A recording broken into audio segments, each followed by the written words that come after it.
mahasiswa di kampus gagahnya luar biasa. Seakan-akan kayak gitu. Seakan-akan punya gagahnya label aktivis lah, betul. organisatoris. Begitu mungkin. Saman ketemu di masyarakat. Keok. Assalamualaikum warahmatullahi wabarakatuh. Salam pergerakan. Kita kembali lagi ke podcast Ruang Gerak yang diadakan oleh teman-teman atau sahabat-sahabat Komisariat PMI IAIN Tulungagung yang dapat diakses di channel IAINTA Bersahabat. Bisa teman-teman atau sahabat-sahabat ngecek di akun YouTube, media sosial kita, yang nantinya kedepannya juga akan membahas tema-tema lain yang memang menyangkut pengalaman atau experience kita ketika kuliah dan hal-hal yang terikat oleh perkuliahan. Nah, di podcast Ruang Gerak kali ini kita akan membahas tema yang tanda kutip ya agak kita alami bersama ya Kang. Sebuah fenomena yang menyangkut karena ada fenomena COVID-19 atau bentukan-bentukan baru pola pendidikan yang sekarang terjadi. Akhirnya kita hanyut dan larut dengan segala perubahan yang harus kita alami ini. Nah, tema kali ini kita akan membahas tentang kuliah libur, mahasiswa rebahan menjamur. Sebenarnya secara diktif ya kita tahu sendiri agak dipaksakan nge-RR gitu ya. Agak konsonannya kayak gitu. Nah, kenapa tema ini ditarik? Karena ketika kita menyimak fenomena sekarang, banyak teman-teman atau teman-teman mahasiswa yang mengeluh bahwasanya kok kuliah rasanya cuma kayak gini, rasanya kayak hambar, rasanya kayak harus menyimak sesuatu yang tanda kutip secara nirkabel, bersinyal, terkoneksi dan lain-lain. Dan peran dosen sendiri seakan-akan dia kurang langsung mengena secara pengalaman dengan si mahasiswa tersebut. Akhirnya mengamati hal tersebut, kami dari teman-teman Komisariat PMI IAIN Tulungagung mencoba mengklarifikasi atau menggali ulang seberapa jauh sebenarnya efektivitas yang telah dilaksanakan oleh pola pendidikan semacam ini. Karena saya mengutip juga dari seorang tokoh yang bernama Neil Postman ketika mengatakan bahwa sejauh kita memahami teknologi, sejauh kita mempelajari teknologi, tanpa ada pendidikan teknologi, itu akan berbahaya.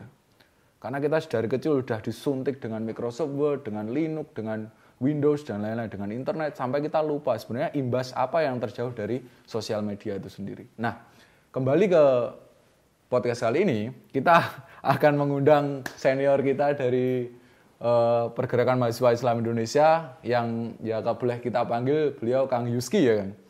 Beliau sekarang juga menjadi humas, menjabat humas di kampus IAIN Tulungagung. Menjabat atau meraih atau numpang duduk lah ya. Numpang duduk ya. Tapi terkenal kan, jenengan itu terkenal di kampus, jujur. Kalau itu memang dari awal ya, dari dasarnya dari kecil memang kayaknya tidak bisa jauh dari makna famous itu. Famous itu yang paling menonjol. Gitu ya. Dari kuliah dulu, ketika di UI juga kayak gitu? UI nggak terlalu sih, karena mungkin terlalu luas ya. Tapi untuk sekup yang kecil ya cukup lah. Ya pernah jadi ketua jurusan, ketua Pilkada Watch, terus wakil ketua 2 di PMII cabang Depok. Depok sana, Jakarta sana. Tuh. Ya cukup lumayan lah. Dulu kayak gitu kuliah rasanya kayak apa ketika mengikuti PMI sebagai ajang pengembangan diri dan pola untuk penyadaran diri jenengan kan? Kuliah itu prinsipnya kan menurut saya cuma satu, bahwa terjadinya perubahan pola pikir dari seorang manusia, dari siswa menjadi mahasiswa. Jadi kuliah itu adalah tambahan pola pikir, perubahan pola pikir. Kalau pikirnya masih sama-sama saja itu kayak efek kuliah itu belum terasa. Belum terasa. Peran organisasi jelas.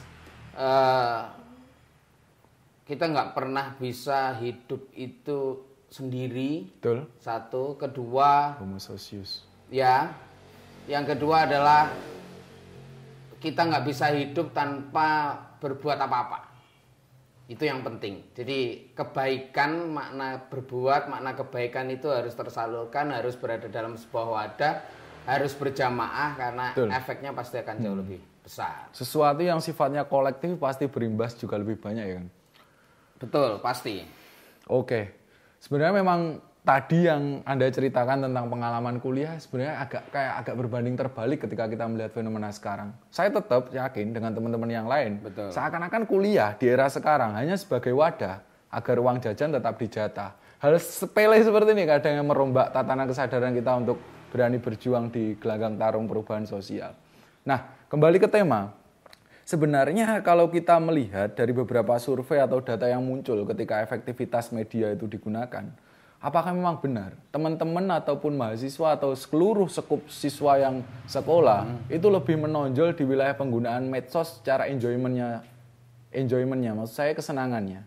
Mereka agak kurang dalam arti mengenal atau adaptasi dengan beberapa bentuk media pembelajaran seperti ruang guru, sekolahku dan lain. Apakah memang benar demikian, Kang? Untuk benar dan tidak sebenarnya sudah ada beberapa survei tentang itu. Benar. Walaupun kita tidak bisa mengutip pada sesi sekarang. Cuma dalam ranah apa fungsi dari makna pendidikan sebenarnya, kita sadari betul dulu itu ada makna bahwa pendidikan itu tidak hanya di bangku sekolah. Di jalanan, di ruang manapun kehidupan ini pasti penuh dengan pendidikan. Nah, masalahnya adalah ini kan kita berbicara tentang satu pendidikan yang terstruktur, tersistem dalam sebuah lembaga. Apakah ini daring ini memiliki efek itu? Ya, betul. Itu kan jadi pertanyaan besar hari ini. Kalau kita bilang jujur, saya yakin bahwa tidak efektif daring itu daripada kelas. Yeah. Karena prinsip pendidikan kan itu tidak hanya transfer of knowledge, tidak hanya bagi ilmu. Kalau bagi ilmu, kita aja sekarang nonton YouTube bagaimana cara membuat jebakan tikus itu sudah satu ilmu baru. Benar, banyak sekali kan sekarang kan. Betul. Kita mau bikin apa bisa lah hari ini. Cuma yang paling kerasa adalah tidak adanya transfer akhlak. Lebih ke arah moralitas ya moralitas. Kan? Etika. Betul. Kayak gitu ada. Walaupun saya tidak menjamin ya, artinya mahasiswa akan melihat dosen, terus dosennya itu dalam arti gurunya punya karakter baik terus mencontoh, tapi setidaknya ada misi pendidikan itu adalah memperbaiki akhlak moral siswa atau mahasiswa. Ini yang akan sangat terasa kurang di era ini. Di model pendidikan yang semacam ini. Betul. Benar sih sebenarnya, Kang. Karena media sosial pun juga tanda kutip dia tidak pernah memberikan semacam ruang-ruang kayak pembentukan itu, karakter-karakter semacam itu.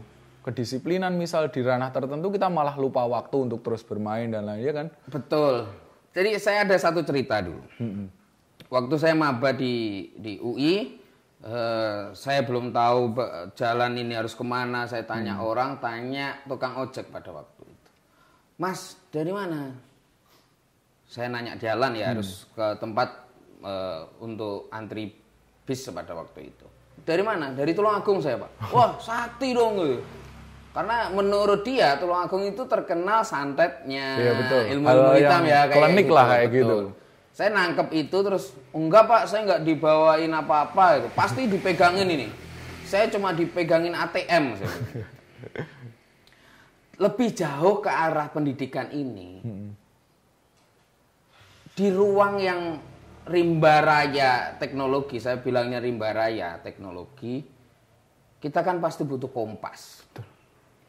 Kita butuh arah yang menuntun kita menuju arah yang benar. Nah, masalahnya satu, ketika kompas itu tidak tertanam betul ke jiwa anak-anak, dia akan bebas masuk ke belantara manapun, ke ruang-ruang manapun. Nah, ini yang kurang. Ini yang kurang. Sekarang gimana lah? Kamu pegang HP kamu tinggal ngetik, kamu mau buka apapun itu bisa kamu. Kita bisa keliling dunia bahkan dalam satu genggaman. Betul. Mau negatif, positif, ada semua. Jadi kan remnya itu kan berarti di sini. Diri sendiri. Di diri sendiri. Nah, bagaimana kita mentransformasikan akhlak itu ke pribadi-pribadi itu kalau nggak ketemu? Saya tuh nonton ceramah, kalau panjang itu saya geser, saya punya kemampuan untuk men-skip atau tidak menontonnya kok. Seakan-akan pengguna di situ pun juga bisa mengkontrol sejauh mana konsumsinya terhadap media sosial itu. Wah, ceramah kok langsung baca 1,5 jam. Wes malas wes. Isinya baik semua. Iya, sebenarnya kan hikmah semua kan. Kita milihnya yang cepat-cepat aja, akhirnya nonton mancing ikan monster kayak gitu. Atau yang ramai mungkin apalah yang sekarang TikTok yang TikTok ramai banget di internet. Kalau TikTok mati ya. Kita kan kaum madam kan gitu. Oke. Jadi memang harus ada semacam kendali gitu kan. Betul. Tapi apa dari kampus sendiri nggak ada kan? Kayak semacam ya kita tahulah bagaimana ada semacam kayak bukan polisi virtual sih, kayak semacam bagaimana cara kampus memantau mahasiswa itu agar tetap terkoneksi dalam satu jalur pendidikan itu. Pendidikan yang sifatnya masih tanda kutip ya sebagai transfer of knowledge tadi kan, seperti yang Anda bilang. Jadi yang paling tidak sederhana adalah kita dulu itu berubah itu kan pelan-pelan. Benar. Ini tuh kan dadak banget. Jadi kayak ngeprank gitu. Dipaksakan ya, kayak ngeprank. Corona itu kayak ngeprank. Tiba-tiba lu pagi sekarang sore sudah berubah. Umat manusia seluruh dunia suruh geser ke arah yang gagap. Jujur kita itu gagap. Antisipasi saja. Poin kita melaksanakan itu dengan sukses saja. Dalam arti proses daring berjalan lancar. Itu sudah satu PR tersendiri. Belum sampai kita mikirkan kontrol dan kontrol agar ini efektif. Artinya kita butuh bertahap. Untuk mencapai sesuatu yang efisien tadi. Walaupun memang harus dipaksa dalam arti lebih cepat. Tapi itu sudah ada prosesnya. Tapi bagaimana efektivitas pengukurannya. Sebenarnya kalau kita jujur, kita berharap ini segera selesai. Benar. Semua orang berharap kayak gitu. Ini berharap segera selesai, kita online offline lagi. Itu akan jauh lebih mudah. Walaupun dari dulu kita itu sudah mencari data untuk membuat makalah itu melalui online, sudah disediakan semuanya. Tapi hari ini itu kayak bukannya gugur nih kewajiban ya. Ya kira-kira begitulah artinya bahwa proses belajar harus tetap ada dengan daring ya. Semaksimal mungkin hari ini yaitu yang bisa dilakukan. Jadi peran mahasiswa di sini pun dalam konteks pendidikan yang umum tadi itu harus ada perombakan juga ya kan. Betul. Kan kalau umumnya kita tahu sendiri, saya pribadi yang kuliah di Yayan Tulungagung juga dengan teman-teman sahabat yang lain kan ngerasa gitu kan. Kayak kuliah semacam ini kok nggak ada tekanan yang jatuhnya itu nanti kita bisa berpartisipasi di masyarakat. Betul. Lah, apakah ada alternatif kayak gitu juga kan? Jadi proses transformasi, perubahan antara kelas dan offline itu kan tidak serta-merta mampu dipahami oleh banyak pihak dalam waktu yang bersamaan. Jadi ada kala di mana online itu masih mirip online. Ya. Kan persis, cuma formatnya aja virtual gitu. Secara virtual. Jadi tetap makalah, tetap diskusi, presentasi, macam-macam. Ada yang sudah berubah. Sedikit ngawur memang karena tidak ada panduan baku. Sedikit ngawur, yang penting intisari dari pelajaran ini nyampe. Oh, ada kayak jadi gitu. Di poin-poin tertentu aja di poin-poin tertentu. Akhirnya ya agak diringkas atau dirangkum dari beberapa kali pertemuan untuk tetap bisa berjalan. Nah, yang paling penting menurut saya di kondisi seperti ini kan sejarah umat manusia ngalami semua. Kayak orang dulu itu saya senang ketika mereka masih teteh bercerita dalam satu peristiwa alam itu ingat betul. Biyen bocah iki lahirnya pas Gunung Kelut Godos. Iya, selalu dikaitkan dengan fenomena-fenomena alam tertentu kan. Fenomena alam dan itu mendarah daging sampai tua itu biyen hawanya seperti ini nah. Umat manusia hari ini itu mengalami fase corona, kira-kira begitu. Nah ini biarkan jadi sejarah, utamanya bagi seorang mahasiswa saya berpikir bahwa mahasiswa harus punya andil peran sosial kemasyarakatan. Pengabdian mereka kepada masyarakat itu diuji di kondisi fase seperti ini. Betul. Jadi ada ruang, ada waktu yang lebih leluasa daripada di kampus. Dengan jadwal yang lebih bisa fleksibel ya. Harusnya niatan mereka sebagai agen perubahan di masyarakat itu harusnya lebih terwujud meningkat. Jadi saya pengen sampean itu di rumah. Bayangan saya kayak sampean itu di rumah aktif dalam politik desa, problem-problem di masyarakat. Itu akhirnya tahu menambah wawasan pribadi, kelak ketika jadi seorang mahasiswa masuk lagi, diskusi kita itu akan jauh lebih indah. Benar. Karena kembali ke itu juga kan akhirnya apa yang kita bahas juga menyejarah. Dia historis ya kan Kang? Tidak lepas dari konteks teori yang melangit atau sesuatu yang wacana-wacana di atas angin itu kan Kang? Betul. Saya lebih suka itu. Jadi lebih enak. Sebagai seorang mahasiswa harusnya ini lebih momentum untuk bisa kembali. Cuma masalahnya kan kembali lagi. Mahasiswa sekarang itu kan nggak mikir. Ya itu kan. Ya walaupun toh dengung kayak critical thinking lah atau sesuatu yang sifatnya paradigma kritis itu seringkali kan juga memacu. Ya. Tapi ketika masyarakat itu udah dibutuhkan, apalagi dengan wabah kayak gini, mereka biasanya kan cuma berpangku tangan atau kayak kalau mungkin lain fenomena ya dia kan hanya menyumpai sesuatu yang terstruktur di atasnya. Betul. Jadi antara itu tadi perubahan pola pikir di tingkat mahasiswa, saya rasa itu belum masif. Yeah. Kenapa saya katakan tidak berpikir itu? Jadi kalau pada level peran dia sebagai seorang mahasiswa ada beban rakyat, ada kondisi rakyat yang ada di pundaknya ketika dia menyandang gelar mahasiswa. Itu yang saya rasa jadi prinsip dasar. Ketika itu tidak disadari betul, dia akan bebas saja. Ya wis yang penting garap tugas ya, mari berburu wifi dan enggak ada efek macam-macam. Padahal menarik ketika dia mengerjakan tugas. Contoh saya ya. Anda pribadi mungkin kan ketika mengajar mahasiswa-mahasiswa di IAIN atau saya itu di saat Covid online ini saya menugaskan mahasiswa untuk membuat laporan sebagai UAS mereka tentang pengabdian mereka terhadap masyarakat. Dan itu mau macam-macam. Ada kayak apa, Kang? 34 mahasiswa itu macam-macam. Ada yang dia melaporkan ikut membantu tes di desa, tes rapid sama swab itu, rapid. Ada yang membantu jogo jalan. Itu kan usum portal-portal pada waktu itu. Padahal portalnya kan malam. Yeah. Jadi mang corona datangnya cuma malam. Padahal siang juga. Bisa nyebar ya. Iya, bisa nyebar. Ya. Itu menarik. Saya minta mereka bikin satu tulisan tentang itu. Narasi ya. Narasi tentang itu yang ya itu sebagai satu sejarah hidup mereka. Benar.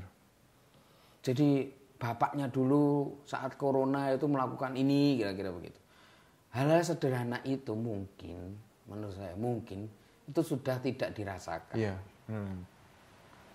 Jadi saya pengen kayak sampean itu mahasiswa di kampus gagahnya luar biasa.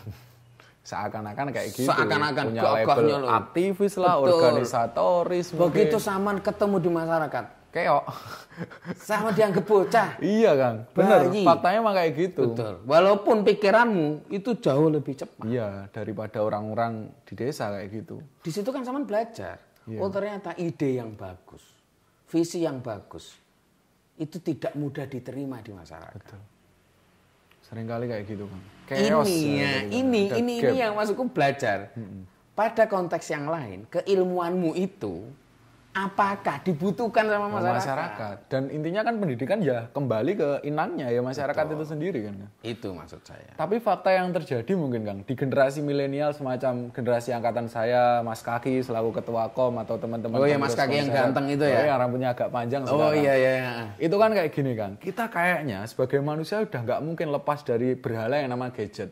Sejauh saya pribadi mungkin mengamati pulang-pulang ketika masyarakat mengajak komunikasi atau mungkin bertukar pikiran, kita seringkali masih tercengkram oleh sesuatu yang sifatnya ya teknologi itu tadi.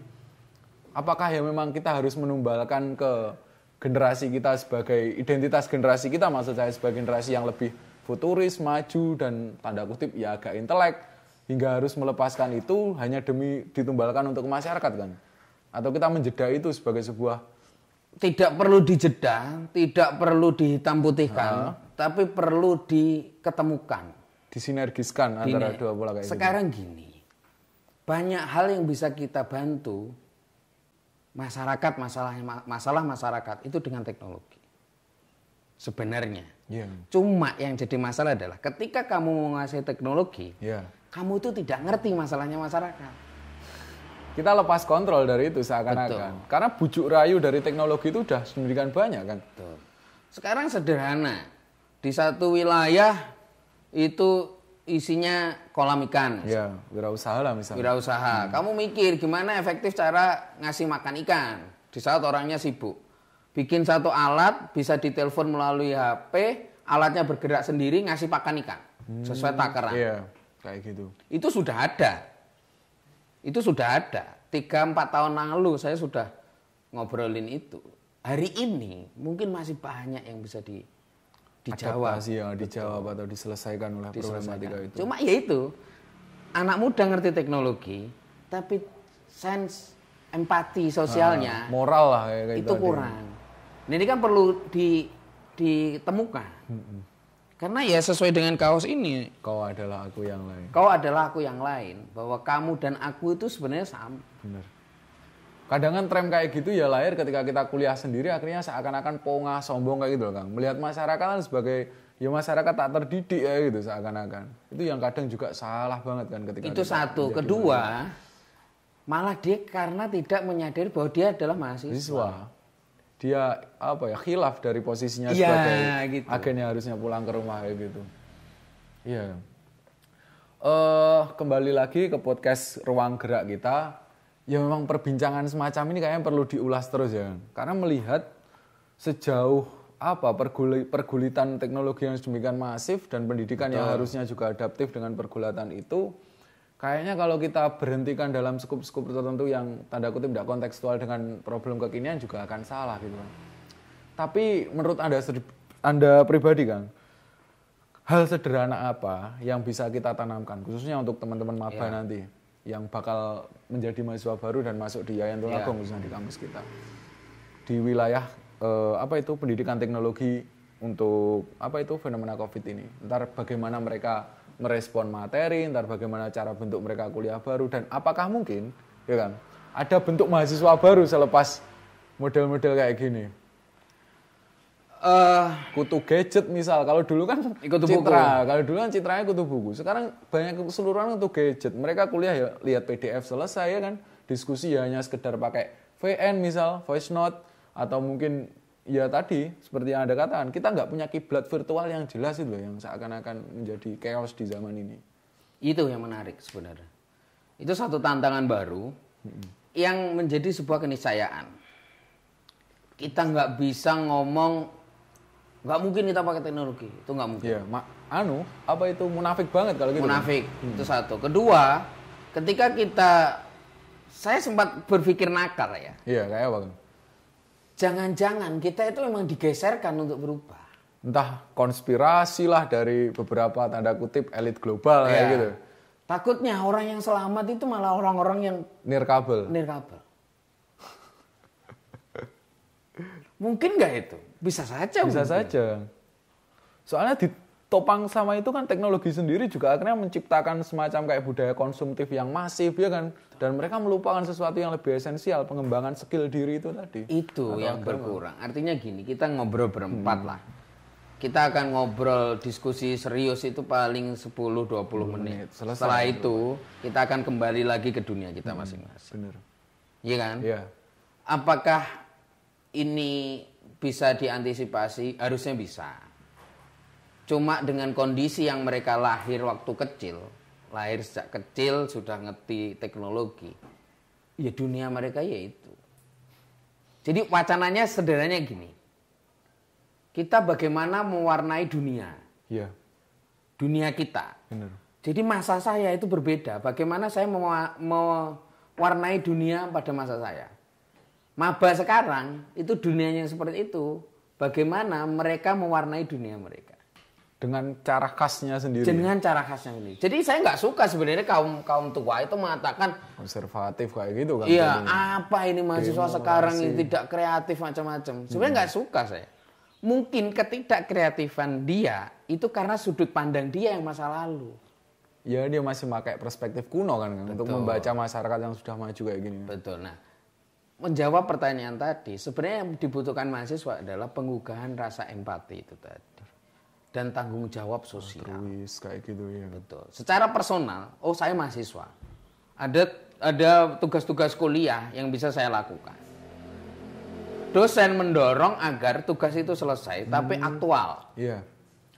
Kalau saya senangnya aktual. Artinya, di jurnal aja ya, kita nulis itu harus pakai buku terbitan paling lama 3-4 tahun yang lalu kok. Dengan referensi yang sedemikian banyak juga kan. Nggak boleh yang lama-lama kok. Iya. Artinya kan berarti aktual itu menjadi penting.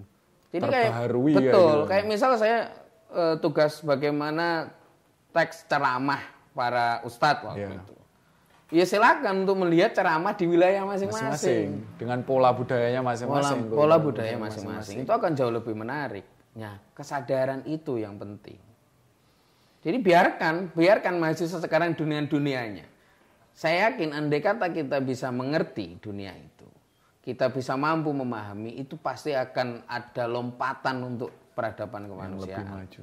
Tapi yang saya tangkap memang kayak gitu kan. Kalau kita membaca misal kayak Gramsci sendiri mengatakan bahwa ada intelektual organik kan, ini masa yang dimana kita harus bisa mengamalkan keorganikan kita itu. Betul. Kan. Kita harus mengejawantah di masyarakat. Nah, mungkin apakah ada pesan terakhir Kang untuk teman-teman komisariat, organisasi-organisasi yang lain ketika kedepannya kita harus melangkah seperti apa kayak gitu di fase kuliah daring kayak gini? Dalam satu sesi momen seminar itu ketika mau diakhiri itu kan pasti butuh closing statement. Iya kayak gitu, konklusi. Tapi yang paling nggak enak adalah ketika Samuel menyebutkan pesan terakhir kan. Enggak. Itu kayak ya kayak closing statement. Gitu. Arti petuah suci untuk adik-adik ya, kayak nabi palsu lah kira-kira begitu. Ya yang satu adaptif. Anggap itu sebuah keniscayaan. Yeah. Dan mental bahwa kalian harus menguasai dunia, artinya menguasai keadaan, itu harus jadi poin utama. Jadi gini loh, vini vidi vici itu jadi kata kunci. Benar. Saya datang, saya lihat, saya menang. Nah kamu datang aja nggak mau, kamu lihat aja nggak mau, gimana kamu menang? Kita nggak bertarung pada. Ya. Kita nggak bertarung kok. Nah ini kamu harus vini vidi vici dengan kondisi seperti ini. Jadi pasti ada celah lah yang bisa ditunggangi untuk menuju kebaikan dari setiap masa. Terima kasih Kang Yuski untuk perdiskusian kita tentang apa ini kuliah libur dan mahasiswa rebahan yang menjamur. Ya karena seakan-akan gara-gara corona kita ya terlelap dengan mimpi-mimpi indah kita sendiri. Saya sebenarnya suka mahasiswa rebahan menjamur itu. Karena jamur itu kan lumayan mahal sekarang. Dan menjadi komoditi yang berprofit ya gitu. Terima kasih untuk teman-teman dan penonton di channel IAINTA Bersahabat. Di sesi pertama ini kita sudah membahas, ya termasuk udah terlalu panjang lebar ya kita membahas tentang fenomena corona dan pola pendidikan kita sekarang. Nah, tunggu di di momen selanjutnya di channel kita tetap di IAINTA Bersahabat perihal tema-tema baru yang mungkin nanti lebih kontekstual dengan pembicaraan kita secara akademis misal atau secara keorganisasian. Mungkin itu juga secara mungkin penutup dari saya berterima kasih untuk teman-teman semua. Semoga hiroh kita untuk tetap berjalan di naungan Nahdlatul Ulama dan para ulama-ulama kita akan tetap selalu bersinergis dengan pembentukan masyarakat yang lebih majemuk dan menjaga NKRI. Mungkin itu dari saya. Akhirul kalam, wabillahi taufiq wal hidayah. Wassalamualaikum warahmatullahi wabarakatuh. Waalaikumsalam. Salam pergerakan. Wes.